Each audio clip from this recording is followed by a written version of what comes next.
what's going on, y'all? Sadistic Picker here, back with another Loto Lock Tuesday. Look what I have here. A package has arrived from Luke Watkins from over the pond. Let me tell you, Luke, I couldn't be fucking happier with the quickness of this package. Use Hermes, you guys, if you're over there. I think it was cheap, and, well, these showed up quicker than snot. Yeah, I can't knock it. Like a week. That's it. Fastest I think I've ever got a package sent from over that way. Pretty fast. Might have even been a little less time than that. I think it was more time in customs, both of our country, than it actually took to ship. Okay, anyway, look at this awesome ass Reese little Loto lock, 610 Loto lock. This thing, I was just like, yes, please, will you sell that Reese safety lock to me? It's all brass. It should be a mini monster lock is what it should be. Mini monster lock Monday.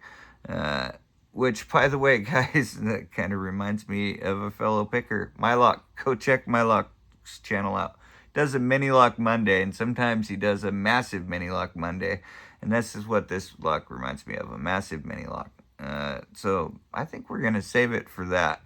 But I just wanted to say again, thank you so much for selling these to me. I got a bean lock here. I think I have one other lock that's shaped like this, same plastic casing format, except for it's a slider lock and it doesn't say bean lock. So thank you a lot for getting rid of this bean lock. I like the bow, I like the key, and I like the bidding on it.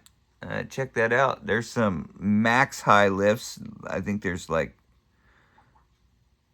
barely a rub on this. I don't even know if they can call that, if that's a number, but this one is definitely one away from being max lift. You can see a little bit of carve on that key spot right there. Really cool. Really cool. I like that. So, this one, and then he got rid of this Brady to me. I believe it's got the Abus core. Yeah, it's got the Abus core in it. And check this out. This core, that looks brass to me. Or is that zinc? Brass. I think that's a brass core. I don't think any of my other locks are brass cored like that. Anybody else seen that before? This is a 7140. I don't have a 7140, but now I do. Thank you so much, Luke. Oh, the key says, I think I already said that maybe. But anyway, I'll say it again. The key says Abus there if you guys didn't catch that. So I have a couple now that say that, but not like this one. Not like this one. Too bad the key wasn't brass. That would have been a nice touch. Yeah, and the shackle. That would have been a nice touch, too. Does Abus make a brass shackled Loto? That's interesting. So, since we're going to save this for Monday, I don't know if it'll be next Monday, but we're going to save that. God, look at that. Isn't that fucking cool? That sure is pretty. I sure am appreciative that you offed this for my Loto collection. Thank you. But yeah, let's do this bean. Let's try this. Look at these max lifts. I have a problem with max lifts. Max lifts, I don't know. They're awkward to me. They feel weird. So somebody asked me if I would explain how I pick a Loto lock. My method for going against a Loto lock. And I kind of treat my method of the Loto lock like I would treat any method to picking locks. I usually, if I can, I try to test the pins and the tension. Well, this isn't a good pick to test pins and tension. Take a deeper hook or a gem or something and just test some pins for the tension, see what you get, see what kind of tension you need to use. I kind of tighten mine up there. And I'm just pressing on pins until they either give or pop. and then I slide back forward, giving a little pressure as I slide all the way forward to see if any of them will drop down or to see where my binder is. And my binder is definitely number 1. So we will go and give that a little, oh, it just kind of dropped. Let's see if it's going to drop more. Okay, either set or overset that, I'm not sure. But we'll keep going. Kind of mushroomed. That's definitely a click on 2. Oh, 3 was frozen solid. I think I might have went too far with that, but that popped up 1, so we know we went too far.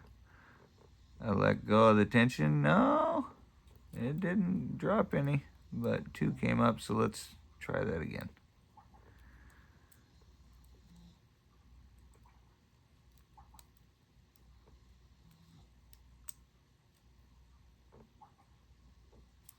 Nothing on 2, nothing on 3. Let's see, 4's tight. Let's hit 4. Oh, that was a weird feeling. That kind of mushroomed but then clicked. Let's try 5. Let off a little tension. Oh, that went right down. Okay, I think that's 3, maybe 4. That went right down. Let's see if any of them are stiff. 1 is really stiff. No, it's not stiff no more. None of them are stiff now. Except for this 2 or 3 here.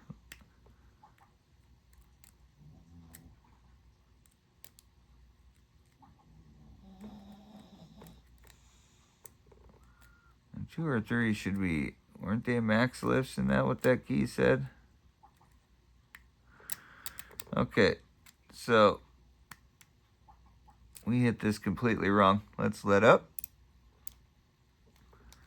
Start over again. But now we kind of got an idea for the tension, or I got a kind of an idea for the tension. So I'm going to use moderate tension at first to see if we can't get a pin to bind, and 1 is going to do nothing. 1 kind of binds for a second, but then let's go. Let's do 2. Oh, it just did the same thing. How about 3? 3 went down, but no click. How about 4?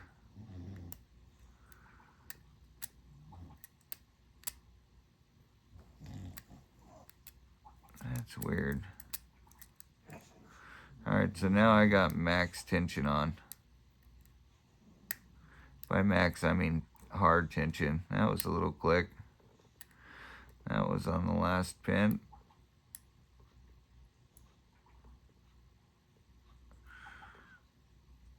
Let's see. Oh, looks like 3 is on. Let's go work our way back to the front because we know we got some max lifts that need set. Now we got 1 really binding. Okay, let's hope that didn't set too far. Let's try 2. Here's a click out of 2 or something, a clunk out of 2. Let's try 3. There it is. All right, so that was fun. That was fun. These pins feel weird. I couldn't tell if they were mushrooming or setting. But yeah, we got the open. Anyway, that's how I test. So like I said, I kind of test each pin with really light tension to moderate tension to see if I can find a binder. Sometimes they'll do exactly what this did, which is bind, like hesitantly bind for a split second, but then just poof to nothing. When it starts doing that, then I know it's max tension. Some of these Lotos locks have different tolerances. Some of them are absolutely fickle because they're dead core. picking, or most of them are dead core anyway. So if you use too much tension, you won't get none of them to bind, or if you don't use enough tension, you don't get none of them to bind. So you kind of got to test them. And I'm constantly testing pins, and I'm constantly running my pick over them. If I can't find the next pin in the binding order, I'll drag my pick across the top. Sometimes it'll set a pin. Sometimes that pin just needs a little tickle, or one of them needs a little tickle to trigger it and to make a binder, or a sore thumb of a binder. And everybody knows when they get an overset, most of the time it'll push one of your previous set pins out, and you know that you've overset. And the best thing I find to do is let off just hesitantly, just a little bit. Sometimes it'll drop that overset one without losing all the rest, or you just let go and start over again. Sometimes it's easier to do that too.